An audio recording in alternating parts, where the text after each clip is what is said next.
ಒಂದು ಕಾಲದಲ್ಲಿ ಆಪ್ತ ಮಿತ್ರರಾಗಿದ್ರು, ಈಗ ನೋಡಿದ್ರೆ ಬದ್ಧ ವೈರಿಗಳಾಗ್ಬಿಟ್ಟಿದ್ದಾರೆ. ಜನಾರ್ದನ್ ರೆಡ್ಡಿ ಹಾಗೇನೆ ಶ್ರೀರಾಮುಲು. ಸೋದರತ್ವ ಅಂದ್ರೆ ಹೀಗಿರ್ಬೇಕು ಅಂತ ಹೇಳಿ ಅವರು ನೋಡಿದವರು ಈ ಹಿಂದೆ ಮಾತಾಡ್ಕೊಳ್ತಾ ಇದ್ರು. ಆದ್ರೆ ಈಗ ಸಾಕಷ್ಟು ಭಿನ್ನಾಭಿಪ್ರಾಯ ಅವರಲ್ಲಿ ಮೂಡಿದೆ. ಮಾತಿನ ಯುದ್ಧಕ್ಕೆ ಬಹಿರಂಗವಾಗಿ ಇಬ್ರು ಇಳಿದಿದ್ದಾರೆ. ಇಬ್ಬರ ನಡುವೆ ಈಗ ಪ್ರತಿಷ್ಠೆಯ ಫೈಟ್ ನಡೀತಾ ಇದೆ. ನಾನಾ ನೀನಾ ಫೈಟ್ ಜೋರಾಗಿದೆ. ಮಾಜಿ ಕುಚ್ಚಿಕುಗಳ ಈ ಗುದ್ದಾಟಕ್ಕೆ ಕಾರಣವಾಗಿರುವಂತ ಪ್ರಮುಖಾಂಶಗಳು ಏನ್ ಹಾಗಾದ್ರೆ? ಪರಮಾಪ್ತರ ಈ ಸ್ನೇಹಕ್ಕೆ ಹುಳಿಯನ್ನ ಹಿಂಡಿದ್ ಯಾರು ಹಾಗಾದ್ರೆ? ಈ ಬಗ್ಗೆ ನ್ಯೂಸ್ 18 ನಲ್ಲಿ ಪಿನ್ ಟು ಪಿನ್ ಮಾಹಿತಿಯನ್ನ ನಾವು ಕೊಡ್ತಾ ಹೋಗ್ತೀವಿ. ಒಂದ್ ಕಡೆ ಕೋರ್ ಕಮಿಟಿ ಸಭೆಯಲ್ಲಿ ತಮ್ಮ ಮೇಲೆ ಬಂದಂತ ಆರೋಪಗಳಿಂದ ಶ್ರೀರಾಮುಲು ಅವರು ಮನನೊಂದಿದ್ದಾರೆ. ಇನ್ನೊಂದು ಕಡೆ ಜನಾರ್ದನ್ ರೆಡ್ಡಿ ಅವರು ಶ್ರೀರಾಮುಲು ನನ್ನ ಹೆಸರು ಯಾಕೆ ಹೇಳಿದ್ರು ಅಂತ ಅವರು ಬೇಸರಗೊಂಡಿದ್ದಾರೆ. ಇದೇ ವಿಷಯವಾಗಿ ಇನ್ನಷ್ಟು ಡೀಟೇಲ್ ಆಗಿ ಇನ್ಫಾರ್ಮೇಶನ್ ಕೊಡ್ತಾ ಹೋಗೋದಕ್ಕೆ ಫೋನ್ ಸಂಪರ್ಕದಲ್ಲಿ ಕನೆಕ್ಟ್ ಆಗಿದ್ದಾರೆ ನಮ್ಮ political bureau head Chidanand Patel. Chidanand Patel, Reddy ಮತ್ತೆ ರಾಮುಲು ಅವರನ್ನ ಈ ಹಿಂದೆ ನೋಡಿದವರು ಸಹೋದರತ್ವ ಅಂದ್ರೆ ಹಿಂಗಿರ್ಬೇಕಪ್ಪ, ಸ್ನೇಹ ಅಂದ್ರೆ ಹಿಂಗಿರ್ಬೇಕಪ್ಪ ಅಂತ ಹೇಳಿ ಎಕ್ಸಾಂಪಲ್ ಕೊಡ್ತಾ ಇದ್ರು. ಆದ್ರೆ ರಾಜಕೀಯವಾಗಿ, ವೈಯಕ್ತಿಕವಾಗಿ, ವ್ಯವಹಾರಗಳಲ್ಲಿ ಏನೆಲ್ಲ ಭಿನ್ನಾಭಿಪ್ರಾಯ ಇವ್ರ ಮಧ್ಯೆ ಉಂಟಾಯ್ತು, ಬಿರುಕು ಯಾಕೆ ನೋಡ್ತು? ಶರ್ಮಿತಾ ಶೆಟ್ಟಿ, ಜನಾರ್ದನ್ ರೆಡ್ಡಿ ಮತ್ತು ಬಿ ಶ್ರೀರಾಮುಲು ಅವರು ಅನೇಕ ಒಳ್ಳೆಯದು ಮತ್ತು ಕೆಟ್ಟದ್ದು ಅನೇಕ ವಿಚಾರಗಳಲ್ಲಿ ಇಬ್ಬರು ಪಾರ್ಟ್ನರ್ಸ್. ಇದೀಗ ಇಬ್ಬರು ಕೂಡ ನಾನೊಂದು ತೀರ ನೀನೊಂದು ತೀರ ಆಗಿರುವಂತದ್ದು. ಬಹುಶಃ ಇಬ್ಬರನ್ನು ಒಟ್ಟಿಗೆ ಬಿಟ್ರೆ ಇಬ್ಬರು ಕೂಡ ಜಂಗಿ ಕುಸ್ತಿ ಆಡೋದ್ರಲ್ಲಿ ಯಾವುದೇ ಅನುಮಾನ ಇಲ್ಲ. ಸದ್ಯ ಈ ಕುಸ್ತಿ, ಈ ಒಂದು ಮುನಿಸು, ಈ ಆರೋಪ ಪ್ರತ್ಯಾರೋಪ, ಈ ಸಿಟ್ಟು ಎಲ್ಲದಕ್ಕೂ ಕೂಡ ಅನೇಕ ಕಾರಣಗಳು ಇರ್ತಕ್ಕಂಥದ್ದು. ಜನಾರ್ದನ್ ರೆಡ್ಡಿ ಅವರು ಜೈಲಿಂದ ಬಿಡುಗಡೆಯಾದ ಬಳಿಕ ಜನಾರ್ದನ್ ರೆಡ್ಡಿ ಅವರಿಗೆ ಎಲ್ಲೊಂದು ಕಡೆ ಆರಂಭದಲ್ಲಿ ಆರ್ಥಿಕವಾಗಿ ಒಂದಷ್ಟು ಸಹಕಾರ ಬೇಕಾಗಿತ್ತು ಮತ್ತು ಆರ್ಥಿಕ ನೆರವಿನ ವಿಚಾರದಲ್ಲಿ ಎಲ್ಲೊಂದು ಕಡೆ ರಾಮುಲುರವರು ಎಲ್ಲೊಂದು ಕಡೆ ಜನಾರ್ದನ್ ರೆಡ್ಡಿಗೆ ಸಹಾಯ ಮಾಡಲಿಲ್ಲ ಮಾತು ಕೂಡ ಕೇಳಿ ಬರ್ತಿರುವಂತದ್ದು. ಜೊತೆಗೆ ಶ್ರೀರಾಮುಲುರವರ ಅಳಿಯಾಗಿರ್ತಕ್ಕಂಥ ಸುರೇಶ್ ಬಾಬುರವರು ಮತ್ತು ಜನಾರ್ದನ್ ರೆಡ್ಡಿಯವರ ನಡುವೆ ಹಲವಾರು ಒಂದಷ್ಟು ಆಸ್ತಿ ಮತ್ತು ಆರ್ಥಿಕ ವಿಚಾರವಾಗಿ ಒಂದಷ್ಟು ಮುನಿಸುಗಳಾಗಿರುವಂತದ್ದು. ಇದು ಮೊದಲ ಸಿಟ್ಟಿಗೆ ಕಾರಣ ಅಂತಲೇ ಹೇಳಲಾಗ್ತಿದೆ. ನಂತರ ಜನಾರ್ದನ್ ರೆಡ್ಡಿಯವರು ಜೈಲಿಂದ ಬಂದ ನಂತರ ತಾವು ಬಿಜೆಪಿಗೆ ಸೇರ್ಪಡೆ ಆಗುವ ಆಸೆಯನ್ನು ವ್ಯಕ್ತಪಡಿಸಿದ್ರು. ಆ ಸಂದರ್ಭದಲ್ಲಿ ರಾಮುಲುರವರಿಗೆ ಹೈಕಮಾಂಡ್ ಮತ್ತು ರಾಜ್ಯದ ನಾಯಕರಿಗೆ ಒತ್ತಡ ಏರಿ ನನ್ನನ್ನು ಭಾರತೀಯ ಜನತಾ ಪಕ್ಷಕ್ಕೆ ಸೇರ್ಪಡೆಗೊಳಿಸುವಂತೆ ಮಾಡಿ ಅಂತ ಹೇಳಿದ್ರು.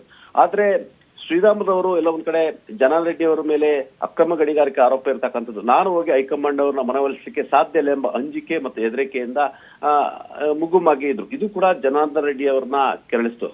ನಂತರ ಜನಾರ್ದನ್ ರೆಡ್ಡಿ ಅವರು ನೂತನ ಪಕ್ಷವನ್ನು ಕಟ್ಟಿದ್ರು. ಎಲ್ಲ ಒಂದ್ ಕಡೆ ನೂತನ ಪಕ್ಷಕ್ಕೆ ರಾಮುಲುರವರನ್ನ ಕರೆತಂದು ಅವರನ್ನ ಅಧ್ಯಕ್ಷನಾಗಿ ಮಾಡಬೇಕು, ನಾನು ಸಂಚಾಲಕನಾಗಿ ಮಾಡ್ಬೇಕು. ಆ ಮುಖಾಂತರ ಉತ್ತರ ಕರ್ನಾಟಕ ಭಾಗದ, ಅದರಲ್ಲೂ ಪ್ರಮುಖವಾಗಿ ಕಲ್ಯಾಣ ಕರ್ನಾಟಕ ಭಾಗದ 2 ರಿಂದ 3 ಜಿಲ್ಲೆಗಳಲ್ಲಿ ಬಹುತೇಕ 10 ರಿಂದ 15 ಸ್ಥಾನಗಳನ್ನ ಗೆಲ್ಲಬಹುದು ಎಂಬುದು ಜನಾರ್ದನ್ ರೆಡ್ಡಿ ಅವರ ಲೆಕ್ಕಾಚಾರ ಆಯ್ತು. ಆದ್ರೆ ರಾಮುಲುರವರು ಭಾರತೀಯ ಜನತಾ ಪಕ್ಷ ಬಿಟ್ಟು ಬರಲಿಕ್ಕೆ ತಯಾರಿರಲಿಲ್ಲ ಮತ್ತು ಜನಾರ್ದನ್ ರೆಡ್ಡಿ ಅವರ ಹೊಸ ಪಕ್ಷಕ್ಕೆ ಹೋಗ್ಲಿಕ್ಕೆ ಸಿದ್ಧರಿರಲಿಲ್ಲ.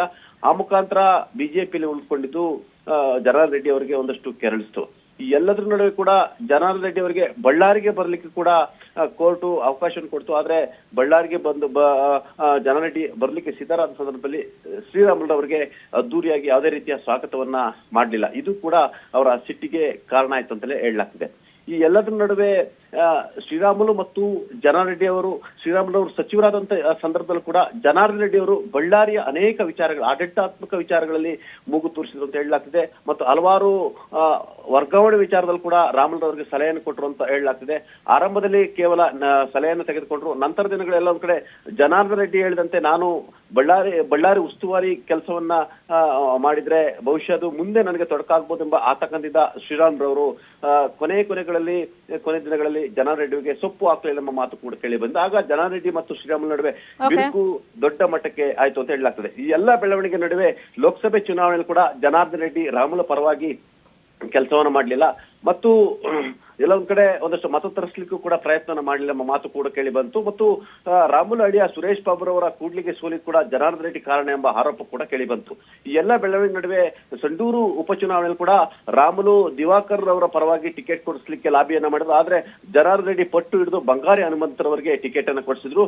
ನಂತರ ಎಲ್ಲ ಒಂದ್ ಕಡೆ ಸಂಡೂರು ಗೆಲುವು 13 ವರ್ಷಗಳ ವನವಾಸ ನಂತರ ನಾನು ಗೆಲ್ಲಬೇಕು, ಆ ಮುಖಾಂತರ ಬಳ್ಳಾರಿ ಹಿಡಿತವನ್ನು ತೆಗೆದುಕೊಳ್ಬೇಕಂತ ಹೇಳಿ ಜನಾರ್ದನ್ ರೆಡ್ಡಿ ಪ್ರಯತ್ನ ಮಾಡಿದ್ರು. ಅದಕ್ಕೆ ಶ್ರೀರಾಮುಲು ಹಿನ್ನಡೆ ಆದ್ರು ಅಂತ ಹೇಳಲಾಗ್ತದೆ ಮತ್ತು ಚುನಾವಣೆಯಲ್ಲಿ ಕುಡಿತಿನಿ ಭಾಗದಲ್ಲಿ ಸರಿಯಾಗಿ ಕೆಲಸ ಮಾಡಲಿಲ್ಲ, ಮತ್ತು ಇತ್ತ ಆನಂದ್ ಸಿಂಗ್ ಮುಖಾಂತರ ಹೊಸಪೇಟೆಯ ಭಾಗಕ್ಕೆ ಸೇರ್ತಕ್ಕಂತ ಸಂಡೂರಿನಲ್ಲಿ ಕೆಲಸ ಮಾಡಲಿಲ್ಲ ಎಂಬ ಆರೋಪ ಕೂಡ ಕೇಳಿ ಬಂತು. ಈ ಎಲ್ಲ ಕಾರಣಕ್ಕಾಗಿ ಇದೀಗ ಜನಾರ್ದನ್ ರೆಡ್ಡಿ ಮತ್ತು ರಾಮುಲು ನಡುವೆ ಇದೀಗ ಫೈಟಿಂಗ್ ಆಗ್ತಿರ್ತಕ್ಕಂಥದ್ದು. ಈಗಾಗಲೇ ರಾಮುಲು ಅವರ ಕೊಲೆಗಾರ ಅನ್ನೋ ರೀತಿಯಲ್ಲಿ ಜನಾರ್ದನ್ ರೆಡ್ಡಿ ಬಿಂಬಿಸಿರ್ತಕ್ಕಂಥದ್ದು. ರಾಮುಲು ಅವರು ಜನಾರ್ದನ್ ರೆಡ್ಡಿ ಅವರು ಎಲ್ಲ ಒಂದ್ ಕಡೆ ಅನೇಕ ಅಪಚಾರಗಳನ್ನ ಮಾಡಿದ್ದಾರೆ, ರಿಪಬ್ಲಿಕ್ ಆಫ್ ಬಳ್ಳಾರಿ ಕಾರಣಕರ್ತರಾಗಿ ಅಂತ ಹೇಳಿ ಆರೋಪ ಮಾಡಿರುವಂತದ್ದು.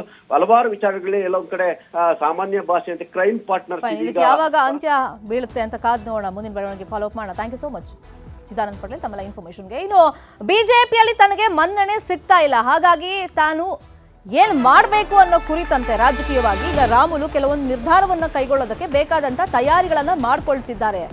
ಪ್ರಮುಖ ಭಾಗ ಅಂತಂದ್ರೆ ಕಾಂಗ್ರೆಸ್ ಹೈಕಮಾಂಡ್ ಜೊತೆಯಲ್ಲಿ ಶ್ರೀರಾಮುಲು ಸಂಪರ್ಕದಲ್ಲಿ ಇದ್ದಾರಂತೆ. ಮೊದಲ ಸುತ್ತಿನ ಮಾತುಕತೆಯನ್ನ ಶ್ರೀರಾಮುಲು ಈ ಕುರಿತಂತೆ ನಡೆಸಿದ್ದಾರೆ ಅಂತ ಮಾಹಿತಿ ಇದೆ.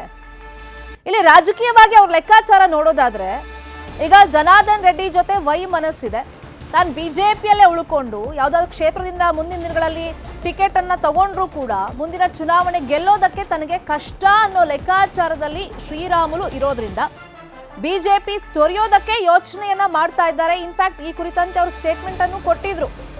ನಿನ್ನೆ ರೆಡ್ಡಿ ಅವರು ಆ ಕುರಿತಂತೆ ಮಾತನಾಡ್ತಾ ಅವ್ರು ಬಿಜೆಪಿ ಬಿಡೋ ಯೋಚನೆ ಮಾಡಬಾರ್ದು ಅಂತ ಹೇಳಿದ್ರು ಕೂಡ ಸಾಕಷ್ಟು ಆರೋಪಗಳನ್ನ ಅವ್ರ ಮೇಲೆ ಮಾಡಿದ್ರು. ಈಗ ಕಾಂಗ್ರೆಸ್ ಹೈಕಮಾಂಡ್ ಜೊತೆ ಶ್ರೀರಾಮುಲು ಒಂದು ಸುತ್ತಿನ ಮಾತುಕತೆಯನ್ನ ನಡೆಸಿದ್ದಾರೆ, ನಿರಂತರವಾಗಿ ಸಂಪರ್ಕದಲ್ಲಿದ್ದಾರೆ. ಕಾಂಗ್ರೆಸ್ನ ಗ್ರೀನ್ ಸಿಗ್ನಲ್ಗೋಸ್ಕರ ಶ್ರೀರಾಮುಲು ಕಾಯ್ತಾ ಇದ್ದಾರಂತೆ.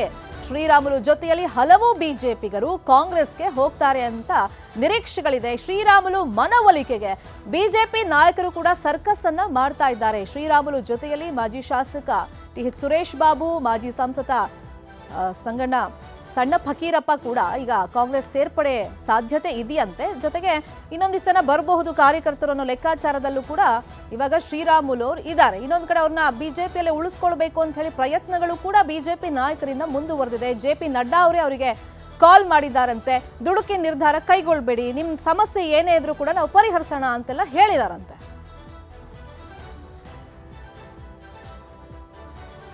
ಇದೇ ವಿಚಾರವಾಗಿ ಇನ್ನಷ್ಟು ಡೀಟೇಲ್ ಆಗಿ ಇನ್ಫಾರ್ಮೇಶನ್ ಕೊಡೋದಕ್ಕೆ ನೇರ ಸಂಪರ್ಕದಲ್ಲಿ ಕನೆಕ್ಟ್ ಆಗಿದ್ದಾರೆ ನಮ್ಮ ರಿಪೋರ್ಟರ್ ಬಸವರಾಜು.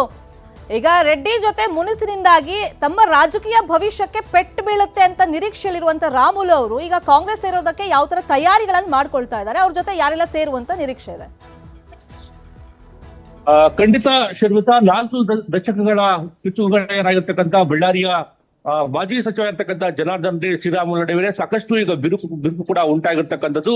ಈ ಬಿರುಕುಗೆ ತೇಪೆ ಹಚ್ಚಲಾರದಂತ ಒಂದು ಬಿರುಕು ಕೂಡ ಉಂಟಾಗಿದೆ ಅಂತ ಕೂಡ ತಪ್ಪಾಗಲಿಕ್ಕಿಲ್ಲ. ಯಾಕೆಂತಂದ್ರೆ ಬಹಿರಂಗವಾಗಿ 4 ದಶಕಗಳ ಬಳಿಕ ಇದೇ ಮೊದಲ ಬಾರಿಗೆ ಬಹಿರಂಗವಾಗಿ ಇಬ್ಬರು ಕೂಡ ಆರೋಪ ಪ್ರತ್ಯಾರೋಪಗಳನ್ನು ಕೂಡ ಮಾಡ್ತಾ ಇರ್ತಕ್ಕಂಥದ್ದು. ಏಕವಚನದಲ್ಲಿ ಕೂಡ ಇಬ್ಬರು ಕೂಡ ಬೈದಾಡ್ಕೊಳ್ತಾ ಇರ್ತಕ್ಕಂಥದ್ದು ಕೂಡ ಈಗ ಜಗಜ್ಜಾಗರ ಆಗಿರ್ತಕ್ಕಂಥದ್ದು. ಈ ನಿಟ್ಟಿನಲ್ಲಿ 2 ಬಾರಿ ಕೂಡ ಸತತವಾಗಿ ಸೋತು ಕಂಗೆಟ್ಟಿರ್ತಕ್ಕಂಥ ರಾಮುಲು ತನ್ನ ಮುಂದಿನ ರಾಜಕೀಯ ಅಸ್ತಿತ್ವಕ್ಕಾಗಿ ಕೂಡ ಈಗ ಪರದಾಡಬೇಕಾದಂತಹ ಪರಿಸ್ಥಿತಿ ಕೂಡ ನಿರ್ಮಾಣ ಆಗಿರ್ತಕ್ಕಂಥದ್ದು. ಆ ನಿಟ್ಟಿನಲ್ಲೇ ಈಗ ರಾಮುಲು ರಾಜಕೀಯ ಲೆಕ್ಕಾಚಾರ ಅಂದ್ರೆ ಬಿಜೆಪಿಯನ್ನ ತೊರೆಯಲಿಕ್ಕೆ ಕೂಡ ಸಾಕಷ್ಟು ಯೋಚನೆಯನ್ನು ಕೂಡ ಮಾಡ್ತಾ ಇದ್ದಾರೆ. ಇದ್ರ ಬಗ್ಗೆ ಅವರ ಆಪ್ತರ ಬಳಿ ಕೂಡ ಚರ್ಚೆ ಮಾಡಿದ ಮಾಹಿತಿ ಕೂಡ ಈಗ ಸಿಗ್ತಾ ಇರ್ತಕ್ಕಂಥದ್ದು. ಮೊದಲ ಹಂತವಾಗಿ ಈಗಾಗಲೇ ಕಾಂಗ್ರೆಸ್ನ ಹೈಕಮಾಂಡ್ ಜೊತೆಗೆ ವರಿಷ್ಠರ ಜೊತೆಗೆ ಕೂಡ ರಾಮುಲು ಮಾತುಕತೆಯನ್ನು ಕೂಡ ನಡೆಸಿದರನ್ನೋ ಕೂಡ ಮಾಹಿತಿ ಸಿಗ್ತಾ ಇದೆ. ಯಾಕಂತಂದ್ರೆ ನಿಟ್ಟಿನಲ್ಲಿ ಕಾಂಗ್ರೆಸ್ನ ವರಿಷ್ಠರು ಕೂಡ ಜಿಲ್ಲೆಯಲ್ಲಿರ್ತಕ್ಕಂಥ ಕಾಂಗ್ರೆಸ್ನ ನಾಯಕರಿಗೂ ಕೂಡ ಒಂದು ಮಾಹಿತಿಗಾಗಿ ಕೂಡ ಕೇಳಿರ್ತಕ್ಕಂಥದ್ದು. ಒಂದು ವೇಳೆ ರಾಮುಲು ಕಾಂಗ್ರೆಸ್ ಪಕ್ಷಕ್ಕೆ ಬರೋದಾದ್ರೆ ನಿಮ್ಮ ಅಭಿಪ್ರಾಯ ಏನಂತೇಳಿ ಈಗಾಗಲೇ ಒಂದು ಸುತ್ತಿನ ಹಾಗೆ ಕಾಂಗ್ರೆಸ್ನ ವರಿಷ್ಠರು ಕೂಡ ಜಿಲ್ಲೆಯ ಕಾಂಗ್ರೆಸ್ ನಾಯಕರಿಗೂ ಕೂಡ ಮಾಹಿತಿಯನ್ನು ಕೂಡ ಕೊಟ್ಟಿರ್ತಕ್ಕಂಥದ್ದು. ಪಕ್ಷಕ್ಕೆ ಒಳಿತಾಗದಾದ್ರೆ ರಾಮುಲು ಬಂದ್ರೆ ಅದನ್ನು ಸ್ವಾಗತ. Fine, thank you Basavaraju. Thank you ತಮ್ಮೆಲ್ಲ ಇನ್ಫಾರ್ಮೇಶನ್ಗೆ ಬಸವರಾಜು.